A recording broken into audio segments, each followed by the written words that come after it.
নমস্কার শ্রোতা বন্ধুরা, জেনে রাখুন এই পর্বে আপনাদের সকলকে জানায় স্বাগত। আপনি যদি হয়ে থাকেন একজন কর্কট রাশির জাতক বা জাতিকা, তাহলে এই ভিডিওটি একদমই আপনার জন্য। শ্রোতা বন্ধুরা, আজকের ভিডিওটি আপনাদের জন্য অত্যন্ত গুরুত্বপূর্ণ হবে, কারণ আমাদের আজকের যে বিষয় রাহু কেতুর গোচর ফল এবং দৃষ্টি পর্যালোচনা 2025, এই বিষয়ে ভিডিও কিন্তু আবার আগামী 1.5 বছর পরেই পাবেন। তবে তার সাথেই কর্কট রাশির জন্য একটি সুখবর। বৈদিক শাস্ত্র অনুযায়ী সূর্যদেব হলেন আমাদের আত্মার প্রতীক। সমস্ত জীবজগৎ সেই সূর্যেরই কাছ থেকে শক্তি আহরণ করেন, আর শনিদেব হলেন কর্মফলদাতা। বিভিন্ন পৌরাণিক কাহিনী অনুযায়ী তারা পিতা পুত্র হয়েও কিন্তু একে অপরের শত্রু। কিন্তু জুন মাসে এই দুই গ্রহের মধ্যে শুরু হচ্ছে পঞ্চক সংযোগ, বা তাকে আমরা রাজযোগ বা রাজসম যোগও বলতে পারি। তা কিন্তু কর্কট রাশির জন্য একটি বিরাট সৌভাগ্যের দ্বার খুলছে। এই নিয়ে আমরা ভিডিওর আগে আলোচনা করব। তবে তার আগে আমাদের যে বিষয় রাহু কেতুর গোচর ফল এবং দৃষ্টি পর্যালোচনা, সেটি আগে আলোচনা করব, কারণ এটা কিন্তু খুবই গুরুত্বপূর্ণ হবে। কারণ রাহু কর্কট রাশির জন্য কতটা আশীর্বাদ হতে চলেছে সেটা কিন্তু আপনারা এই প্রতিবেদন না শুনলে জানতে পারবেন না। তাই অবশ্যই এই ভিডিওটি পুরোটা মন দিয়ে শোনার চেষ্টা করুন। আপনি চাইলে একটু একটু করে শুনতে পারেন, আবার চাইলে আপনি পুরোটাও শুনতে পারেন। এমন একটি জায়গা বেছে নিন যেখানে আপনি এই প্রতিবেদনটি শোনার সময় কোনো রকম কোনো জ্বালাতন আসবে না। একই সাথে জীবনটা যাতে আরও একটু সুন্দর হয়ে যায়, সেই জন্য এই প্রতিবেদন থেকেই আপনারা পাবেন একটি উপায়। কিন্তু এই প্রতিবেদন শুরু করার আগে আমরা প্রথমেই দেখে নেব গ্রহ স্থিতিটা কী আছে, কারণ যাতে আমাদের আরও একটু বুঝতে সুবিধা হয় কোন গ্রহ কোন অবস্থানে রয়েছেন। আপনি এই মুহূর্তে জুন মাসের 1 তারিখের চার্ট দেখছেন, যেখানে সূর্যের অবস্থান রয়েছে বৃষ রাশিতে রোহিণী নক্ষত্রে, চন্দ্রের অবস্থান রয়েছে কর্কট রাশিতে অশ্লেষা নক্ষত্রে।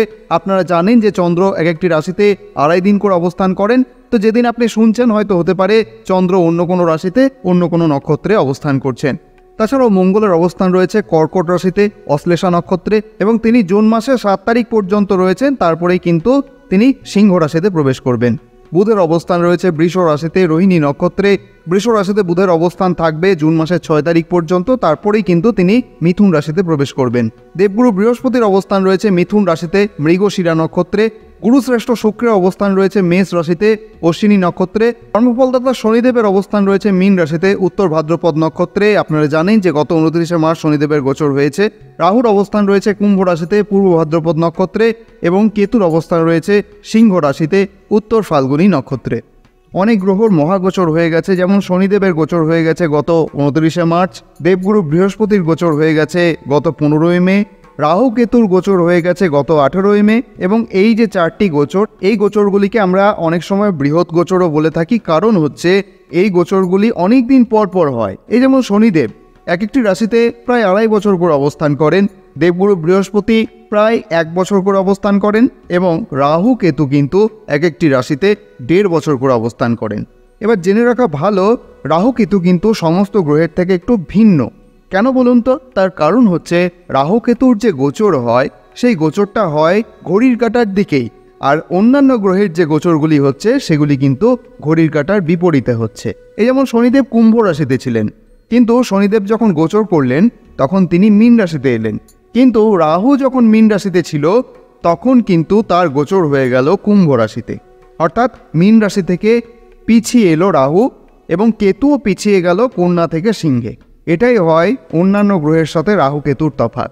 আমাদের প্রকৃতিতে যা কিছুই উল্টো আপনি দেখতে পান, সেটা কিন্তু আমাদের প্রচলিত ধারার বাইরে। অর্থাৎ রাহু সম্পর্কিত যে প্রভাব আমাদের জীবনে, তা কিন্তু অনেক সময় প্রচলিত ধারার বাইরে চলে যায়। আর সেই জন্যই অনেক সময় অনেক মানুষ অনেক সাফল্য পেয়ে থাকেন, আবার অনেক মানুষ অনেক সময় সাফল্য না পেয়ে একাকিত্বে ভুগতে থাকেন। আর এই যে একাকিত্ব, এই একাকিত্ব কে দেয় জানেন? এই একাকিত্ব দেয় কেতু। এই কেতু আপনার কোন ঘরে রয়েছে তার উপর নির্ভর করছে আপনার আপনার মন। যদিও মনের কারক গ্রহ চন্দ্রকে মানা হয়, কিন্তু কেতুর এখানে অনেক বড় একটা হাত আছে, কারণ কেতু হচ্ছে নিস্তব্ধতার প্রতীক, একাকিত্বের প্রতীক, বৈরাগ্যের প্রতীক, যেখানে কেতু একজনকে সাধক বানাতে পারে। এবং আমরা যদি অন্য একটি দিক বিবেচনা করতে চাই, রাহু কিন্তু প্রযুক্তির প্রতীক। আমাদের এই বিশ্বে যত প্রযুক্তি দেখছেন, এই সমস্ত কিছুর কারক কিন্তু রাহু। তাই আমরা অনেক সময় বলি বিজ্ঞানের আশীর্বাদ না অভিশাপ। ওই এক প্রযুক্তি কোনো একজন মানুষের উপকার করে, আবার ওই এক প্রযুক্তি কোনো এক মানুষের ক্ষতি করে যায় দিনের পর দিন। সেই জন্যই বলা হয় শক্তি যখন থাকে সে শক্তির সদ্য ব্যবহার করা দরকার। যদি শক্তির সদ্য ব্যবহার না হয় তাহলে সেটা আমাদের জন্য বিপদ ডেকে আনে। রাহু এবং কেতু এই দুই ছায়া গ্রহ, পাপী গ্রহ আমরা যাই বলি না কেন, এই দুই গ্রহের কিন্তু এটাই নির্দেশ প্রত্যেক কর্কট রাশির জাতক জাতিকাদের জন্য এখন থেকে প্রস্তুত হতে হবে, যাতে কর্কট রাশির জাতক জাতিকারা সঠিক দিশা দিয়ে ঘোরাতে পারেন। রাহুকেতুর গোচর, শনির দৃষ্টি, বৃহস্পতির প্রভাব, এই শব্দগুলো অনেকেই শুনেছেন, কিন্তু এই গ্রহগুলো আপনার জীবনে কেমনভাবে কাজ করছে তা বোঝার জন্য প্রথমে কয়েকটি গুরুত্বপূর্ণ বিষয় আপনাকে জানতে হবে। কোনো গ্রহ যখন কোনো ঘরে অবস্থান করে তার মানে এই না যে আপনার গোটা জীবনকে পরিচালনা করছে, সেই কেবলমাত্র সেই ঘরের বিষয়গুলিতেই সরাসরি প্রভাব ফেলবে। আর সেই গ্রহের দৃষ্টি অর্থাৎ যেসব ঘরের দিকে তার নজর পড়ছে সেসব দিকেও প্রভাবিত করবে। এই প্রতিবেদনে গ্রহের প্রভাব জানার আগে এটা জেনে নেওয়া দরকার আমাদের কোন ঘর জীবনে কোন কোন দিকের কারক। আমরা যদি এটাকে আরও একটু গভীরে বুঝতে যাই তাহলে প্রথমেই আমাদেরকে গ্রহের মতো করে ভাবতে হবে। ঠিক যেমন করে এক একটি গ্রহের এক এক রকম কর্ম আছে, ঠিক তেমনি এক একটি মানুষেরও এক এক রকম কর্ম থাকে, আবার এক এক রকম চিন্তাধারাও থাকে। ভেবে দেখুন তো, পৃথিবীর সকলেই কি একই রকম কর্ম করেন? কিন্তু অনেক দৃষ্টি থাকে। মানুষ ওই একটি ঘরে বসেই বিভিন্ন দিকে নজর দিতে থাকেন। এই নজরটি ঘরের চারটি কোণে পড়ে না, এই নজর চলে যায় ঘর থেকে অনেক দূরে। আপনার মনের মধ্যে যে কল্পনা শক্তিটি রয়েছে সেই কল্পনা শক্তির মাধ্যমে আপনি বাইরের যে ছবি সেটা আপনি দেখতে পান এবং আপনার নজর থাকে বিভিন্ন দিকে। বড়জোর আপনি এটা বলতে পারেন যে আপনার একটি নিজের ঘর আছে, একটি মামার বাড়ি আছে, একটি পিসির বাড়ি আছে এবং একটি মাসির বাড়ি আছে, কিন্তু আপনার নিজের ঘর ছাড়া আপনি মনের মতো করে সমস্ত ঘরে গিয়ে রাজত্ব করতে পারবেন না। আপনি যখন নিজের ঘরে রয়েছেন তখন সেখানে আপনার সত্তা কাজ করছে। আপনি যা বলছেন আপনার পরিবার সেটাই মেনে নিচ্ছেন, যেমনভাবে চালাচ্ছেন ঠিক তেমনিভাবেই চলছে। কর্তাবাবু আজ বাজারে যাবেন না, গৃহিণী আজ চুলোয় রান্না করবেন না, কিংবা গৃহিণী কোনো কাজ করেন সেক্ষেত্রে ওনাকে আজ একটু তাড়াতাড়ি বেরোতে হবে, তাই তিনি আজকে রান্না করতে পারবেন না। কর্তাকে উনি দায়িত্ব দিচ্ছেন আজকে তুমি রান্নাটা করো। তাহলে এখানে আমরা দেখতে পাচ্ছি একটি ঘরে আপনার অবস্থান এবং দৃষ্টি। ফলে আজ আপনার দায়িত্ব রান্না করা, দৃষ্টি হলো গৃহিণী কর্মস্থানে আছেন, উনি ফিরবেন। আরও দৃষ্টি আছে রান্না করেই খবরের কাগজটা একবার পড়ে নিতে হবে। স্নান করার ব্যাপারও একটা আছে, বাড়িতে অনেক ঝুল হয়েছে সেগুলো ঝাড়তে হবে। ও বাড়ির পাশে অনেক আগাছা, সেগুলোর জন্য একবার কাউকে ডেকে সেগুলি পরিষ্কার করাতে হবে। বৃষ্টি শুরু হলে ছাদে জামা কাপড় মেলা আছে সেগুলি তুলতে যেতে হবে। কিন্তু এখন আপনার অবস্থান আপনার বাড়ির রান্নাঘরে, তাই আপনি রান্না করছেন আর দৃষ্টি থাকছে অন্যান্য দিকে। ঠিক তেমনি প্রত্যেকটা গ্রহের অবস্থান রয়েছে এবং প্রত্যেকটা গ্রহের দৃষ্টিও রয়েছে এই রকম করেই বিভিন্ন দিকে।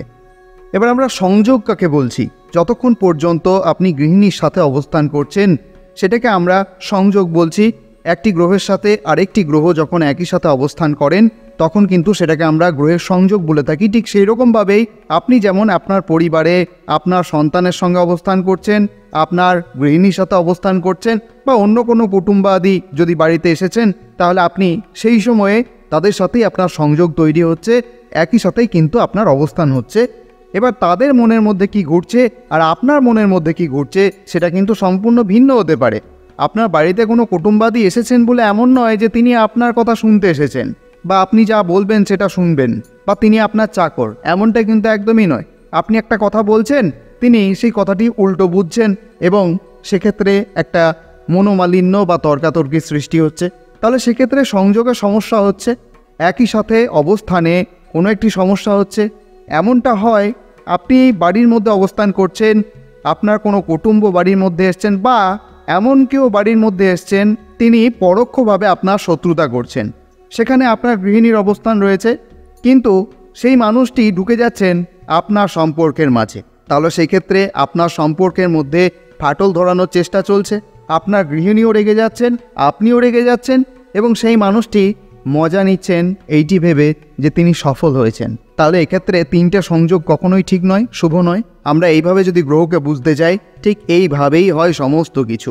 এক ঘরে যখন শনি এবং সূর্যের অবস্থান দেখতে পাই, অনেক সময় এইরকম দেখতে পাই আমরা।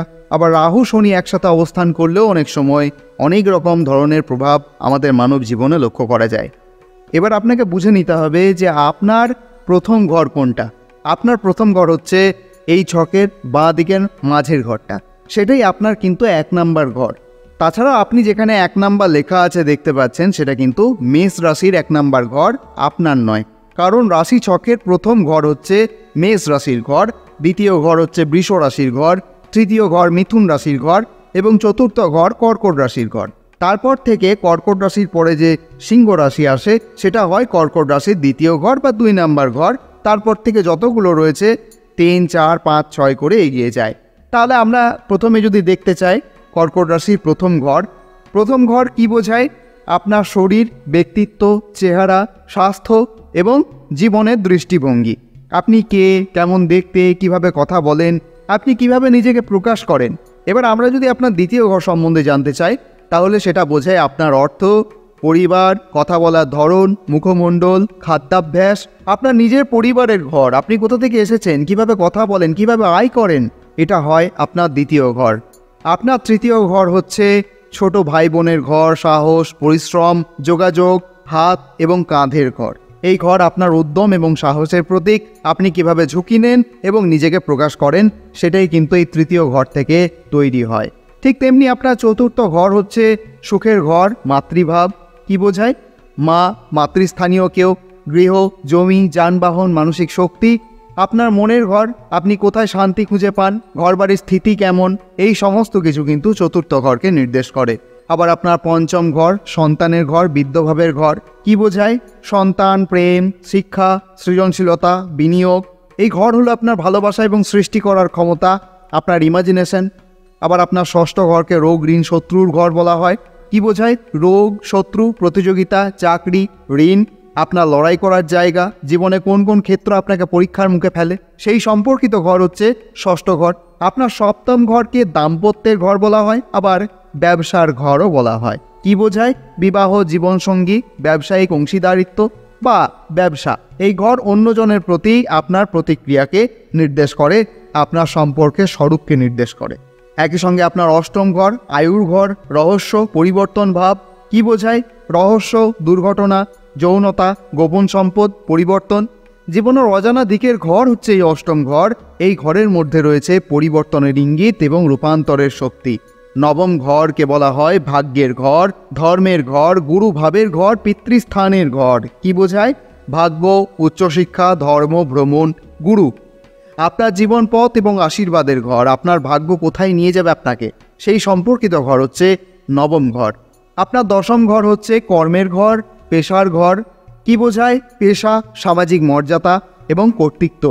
এই ঘর আপনার কর্মক্ষেত্র ও পরিচয়কে নির্দেশ করে, আপনি সমাজে কিভাবে প্রতিষ্ঠা লাভ করছেন, সেই সম্পর্কিত ঘর। আপনার একাদশ ঘর হচ্ছে আপনার লাভের ঘর, যেখান থেকে আপনি আয় করেন, সেটা আপনার একাদশ ঘর। ইচ্ছা ভাব। কি বোঝায়? অর্থ লাভ, ইচ্ছা পূরণ, বন্ধু বান্ধব, সামাজিক সংযোগ। আপনার আকাঙ্ক্ষা ও লাভের ঘর বলা হয় এই একাদশ ঘরকে। কিভাবে আপনি সাফল্য বা সম্পদ অর্জন করবেন, সেই সম্পর্কিত ঘর একাদশ ঘর। আপনার দ্বাদশ ঘরকে বলা হয় ব্যয়ের ঘর, মোক্ষের ঘর এবং বিদেশ ভাব। কি বোঝায়? আপনার ব্যয়, বিচ্ছিন্নতা, বিদেশ যাত্রা, ঘুম এবং আধ্যাত্মিকতা। এই ঘর সব কিছু শেষ পর্যায়ে, যেখানে আপনি দুনিয়া ছেড়ে অন্যতর পথে যান, সেটাই হচ্ছে আপনার দ্বাদশ ঘর, এই সম্পর্কিত ঘর। তাহলে আশা করি বোঝা গেল যে আপনার রাশিচক্রের কোন কোন ঘর আপনার জীবনের কোন কোন দিককে প্রতিনিধিত্ব করে, এবং যখন এই সম্পর্কিত ঘরগুলিতে কোনো গ্রহের অবস্থান হয়, দৃষ্টি হয়, প্রেক্ষা হয়, সংযোগ হয়, তখন কিন্তু আমাদের জীবনের সেই দিকগুলো কিন্তু সেই রকমভাবে চলতে থাকে। শ্রোতা বন্ধুরা, এবার আমরা প্রবেশ করতে চলেছি এক রহস্যময় পথে, যেখানে বাস্তবের ছায়া মিশে যাচ্ছে অলৌকিক অভিজ্ঞতায়। এই মুহূর্তে কর্কট রাশির জাতক জাতিকাদের জন্য রাহু বিরাজ করছে অষ্টম ঘরে, অর্থাৎ কুম্ভ রাশিতে। এই অষ্টম ঘর জীবনের সেই অধ্যায় যেখানে মৃত্যু হয় পুরনো পরিচয়ের আর জন্ম হয় নতুন সত্তার। এখানে সময় স্থির থাকে না, ঘটনা চলতে থাকে এক রহস্যময় গতিতে। একটা প্রবল শক্তি কাজ করে ভেতরে ভেতরে, যার নাম রূপান্তর। এখন ভাবুন তো, রাহু যদি এখানে অবস্থান করে তবে কি হতে পারে? শ্রোতা বন্ধুরা, আজ আমরা উন্মোচন করতে চলেছি সেই পর্দা, যার আড়ালে আছে কর্কট রাশির জন্য এক আশ্চর্য রূপান্তরের অধ্যায়।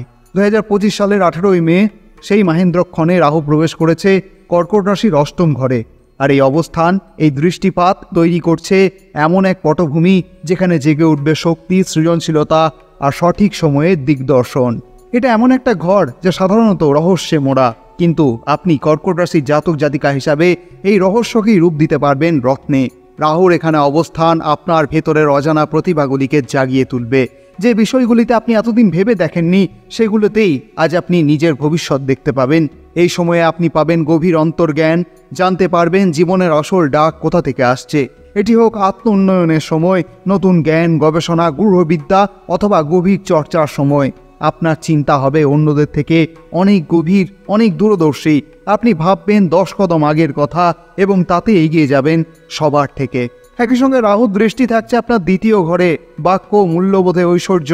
রাহুর অলৌকিক চাউনি পড়ছে আপনার দ্বিতীয় ঘরে, অর্থ, বাকশক্তি ও পারিবারিক মূল্যের স্থান। এই সময়ে আপনি এমন কিছু কথা বলবেন যা মানুষের হৃদয়ে আলো জ্বালাবে। আপনার কণ্ঠস্বর হয়ে উঠবে শক্তি, পরামর্শে থাকবে প্রজ্ঞা। অর্থনৈতিক দিকেও হঠাৎ কিছু নতুন দিক খুলে যাবে। পুরনো কোনো পারিবারিক সূত্র থেকে আসতে পারে সম্পদ বা সম্মান।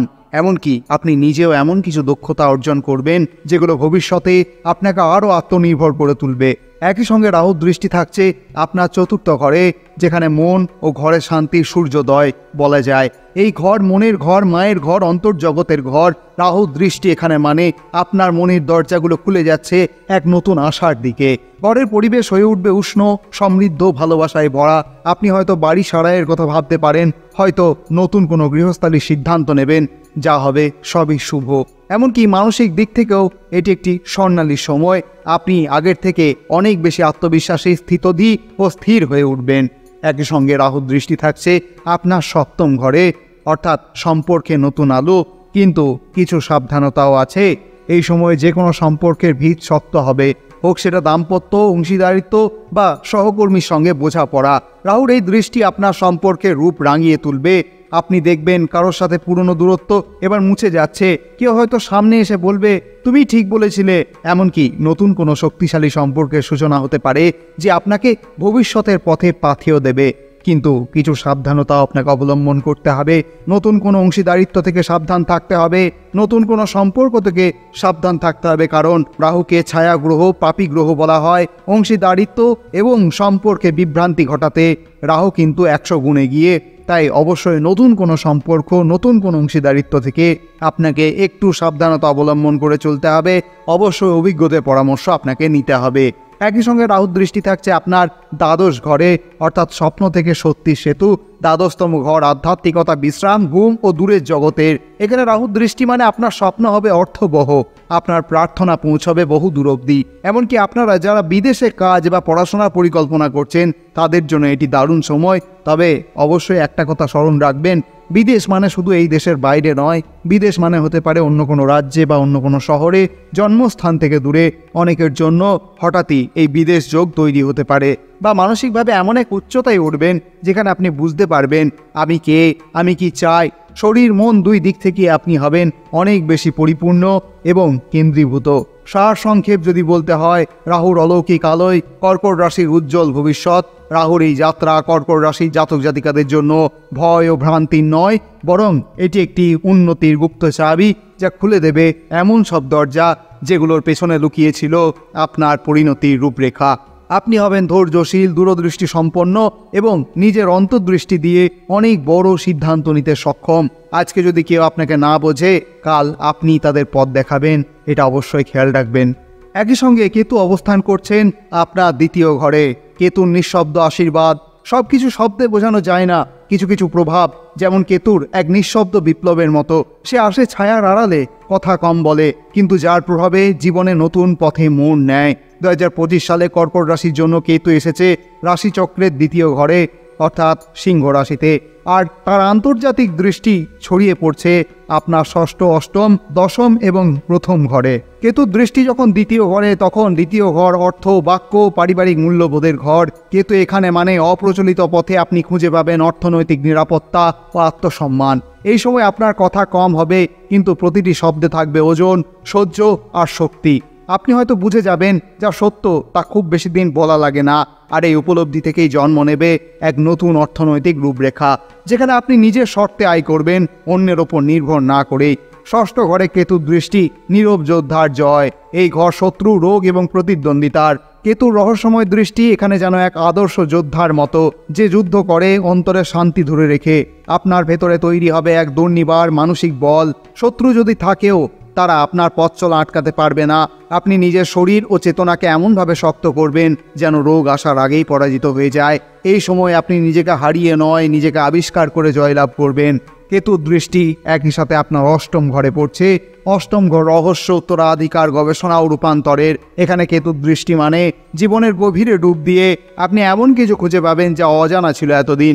আপনার ভেতরে জেগে উঠবে আলোক প্রাপ্তি ও আধ্যাত্মিক অভিজ্ঞতার এক নতুন স্তর। আপনি বুঝে উঠতে শুরু করবেন জীবনের সত্যগুলো বাইরের জগতে নয়, লুকিয়ে আছে নিজস্ব অন্তর্জগতে। পুরাতন কোনো পারিবারিক সম্পদ বা সংযোগ থেকে হঠাৎ আশীর্বাদ আসতে দেখা যায়। একই সাথে কেতুর দৃষ্টি থাকছে আপনার দশম ঘরে, কার্যের পেছনে কার্মিক উদ্দেশ্য। কর্মভবনে কেতুর দৃষ্টি এক মহাজাগতিক পরিকল্পনার ইঙ্গিত। আপনার কাজ আর শুধু অর্থ উপার্জনের জন্য থাকবে না, তার পেছনে থাকবে গুরুতর অর্থ, এক ধ্যানই দায়িত্ব। এই সময় আপনি হয়তো এমন কিছু কাজ শুরু করতে পারেন যেটা আপনার ব্যক্তিত্বের গভীর ইচ্ছার সঙ্গে এক হয়ে যাবে। কেউ আপনাকে চিনবে, এই লোকটা কেবল কাজ করতে জানে না, কাজে প্রাণ ঢেলে দেয়। এইভাবে আসবে গৌরব, কিন্তু তার পেছনে থাকবে এক নিঃস্বার্থ পরিশ্রম এবং আত্মোৎসর্গের ছাপ। একই সঙ্গে কেতুর দৃষ্টি থাকছে আপনার প্রথম ঘরে। এটি হলো সবচেয়ে সূক্ষ্ম গুরুত্বপূর্ণ দৃষ্টি। নিজস্ব আত্মচেতনার ঘরে কেতুর নিঃশব্দ উপস্থিতি। এটি এমন এক সময় যখন আপনি হয়তো বাইরের কোলাহল থেকে একটু সরে গিয়ে নিজের সঙ্গে সময় কাটাতে চাইবেন। এই সময় আপনি উপলব্ধি করবেন আমি কে। ভবিষ্যতের দিকে আপনি আর কেবল স্রোতে ভেসে যাবেন না, বরং নিজের ভেতরের কম্পাস দেখে পথ খুঁজবেন। আত্মবিশ্বাস, মৌনতা, সংযম এবং অন্তর্দৃষ্টি, এই চার স্তম্ভ আপনার ব্যক্তিত্বকে এক নব আলোকিত উচ্চতায় নিয়ে যাবে। সারসংক্ষেপ যদি বলতে হয়, কেতুর ছায়ায় কর্কট রাশির জাগরণ। এই সময় কোনো ভয় নেই, কারণ কেতু ভয় সৃষ্টি করে না, সে সত্যে চোখ খুলে দেয়। রাহু যেখানে বাইরের দৃষ্টি, কেতু সেখানে ভেতরের জ্ঞান। এই বছর রাহু কেতুর মিলিত প্রভাব আপনাকে গড়ে তুলবে এমন এক মানুষ যিনি নিজের ভেতরের অন্ধকারেও আলো খুঁজে পান, আর সেই আলোই তিনি হয়ে ওঠেন নিজের জীবনের পথপ্রদর্শক। এবার বলি সেই যোগের কথা, যে যোগের ফলে এই জুন মাস কর্কট রাশির জন্য অত্যন্ত সুন্দর একটি মাস। চন্দ্র যদি ধনু, মকর, কুম্ভ, মীন এবং মেষ রাশির মধ্যে কোনোটিতে থাকে, তখন সেই সময়কালকে পঞ্চক বলা হয়। এই সময় বিশেষ কিছু কর্ম, যেমন ঘর নির্মাণ, অগ্নিকর্ম, শেষকৃত্য ইত্যাদি এড়িয়ে চলতে বলা হয়। তবে সূর্য শনি সংযোগ যখন হয় এই পঞ্চককালের মধ্যে, তখন এটি পঞ্চক সংযোগ নামে একটি শক্তিশালী রাজযোগের রূপ নেয়। এটি বৈদিক শাস্ত্রে একটি বিরল এবং অলৌকিক শক্তির যোগ বলে ধরা হয়, বিশেষ করে যাদের জন্মপত্রিকায় অথবা চলতি গোচরে সূর্য ও শনির এমন মিলন হয়। সূর্যদেব হলেন আত্মা, আত্মবিশ্বাস, ক্ষমতা এবং কর্তৃত্ব। শনিদেব হলেন শৃঙ্খলা, কর্মফল এবং দায়িত্ব। এই দুই গ্রহের মধ্যে শত্রুতা হলেও যখন তারা পঞ্চককালে মিলিত হয়, তখন তা এক ভিন্ন এবং গভীর শক্তি তৈরি করে, যাকে বলে সংযমের মধ্যে প্রজ্বলন বা শক্তির মধ্যে দায়িত্বের জাগরণ। সূর্যদেব যখন আপনার একাদশ ঘরে, শনি তখন আপনার নবম ঘরে। তাদের পারস্পরিক অবস্থান এবং দৃষ্টির মাধ্যমে তৈরি হয় পঞ্চক রাজযোগ, যেটা কর্কট রাশির জন্য হবে আশীর্বাদের মতো। কর্মক্ষেত্রে নতুন সুযোগ এবং দীর্ঘ প্রতীক্ষিত উন্নতি। আটকে থাকা কাজ এবার সম্পূর্ণ হবে। দীর্ঘদিন ধরে পরিশ্রম করে যা পাচ্ছিলেন না, এবার সেই স্বীকৃতি মিলবে। যারা চাকরি খুঁজছিলেন, পদোন্নতির অপেক্ষায় ছিলেন, তাদের জন্য এটি আশীর্বাদপূর্ণ সময়। একই সঙ্গে মানসিক এবং পরিণতি বোধ এবং কর্তৃত্বের জাগরণ। আত্মবিশ্বাস এবং সংযম একত্রে কাজ করবে। আপনার কথা, চিন্তা এবং সিদ্ধান্তে থাকবে নেতৃত্বের ছাপ। আপনাকে অনেকেই অনুসরণ করতে চাইবে। পরিবার ও আত্মীয়দের সঙ্গে সম্পর্কের উন্নয়ন হতে দেখা যায়, যেখানে পুরনো ভুল বোঝাবুঝির অবসান হয়। দূরবর্তী আত্মীয়ের সাথে হঠাৎ যোগাযোগ এবং উপকার লাভ দেখা যায়। পিতার দিক থেকে আশীর্বাদ এবং সম্মান বৃদ্ধি। একই সাথে আধ্যাত্মিক উন্নয়ন এবং অন্তর্জাগতিক পরিবর্তন। শনিদেব যেখানে ধৈর্য শেখান, সূর্যদেব সেখানে আত্মাকে জাগ্রত করেন। এই মিলনে আপনি নিজের জীবনের গভীর অর্থ বুঝতে শুরু করবেন। ধর্ম, জ্ঞান এবং সাধনার প্রতি আকর্ষণ বাড়বে। এই পঞ্চক সংযোগ এমন এক সংযোগ যেখানে আপনি নিজের জীবনের বহুদিনের প্রস্তুতি ও পুণ্য ফলের একসঙ্গে প্রাপ্তি হবে। যদিও শনিদেব ধৈর্য দাবি করেন আর সূর্যদেব গৌরব চান, এই সময় আপনি সম্মান সহকারে ধৈর্যবান হবেন। এ যেন সেই সময় যখন আপনি হয়ে উঠবেন নিজের জীবনের রাজা, না অহংভাবে না ভয়ে, বরং পরিপূর্ণ জ্ঞানে এবং দায়িত্বের সঙ্গে। এবার বলি সেই উপায়, যে উপায় করার ফলে কর্কট রাশির জাতক জাতিকাদের জীবনটা আরও একটু সুন্দর হয়ে যায়। প্রতিদিন সকাল বা সূর্যোদয়ের সময়ে পূর্ব বা উত্তর দিকে মুখ করে বসে একটি মন্ত্র মনে মনে 11 বার জপ করুন। ধীরে ধীরে সংখ্যা বাড়িয়ে 21 এবং 108 পর্যন্ত করে নিতে পারেন। মন সংযোগ রেখে জপ করবেন। নিজের শক্তি রক্ষা ও অভ্যন্তরীণ আলোর কথা ভাববেন। মন্ত্রটি হচ্ছে ওম শাম সূর্যায় নমঃ। এই মন্ত্র আপনাকে আত্মবিশ্বাস, স্বাস্থ্য ও সাফল্য প্রদান করে, জীবনের উদ্দেশ্য পরিষ্কার করে তোলে, নেতিবাচক চিন্তা দূর করে মনকে প্রফুল্ল রাখে। ভগবানের আশীর্বাদী হাত আপনার মস্তক স্পর্শ করুন। আপনি ভালো থাকুন, আপনি আনন্দে থাকুন, এই কামনা করি। এই ভিডিওটি থেকে যদি আপনি একটু উপকৃত হয়ে থাকেন তাহলে অবশ্যই কমেন্টে লিখতে ভুলবেন না জয় মাতারা, জয় বাবা বামদেব। আজকের মতো তাহলে এখানেই বিরাম নিচ্ছি। আবার কথা হবে অন্য কোনো পর্বে। ধন্যবাদ।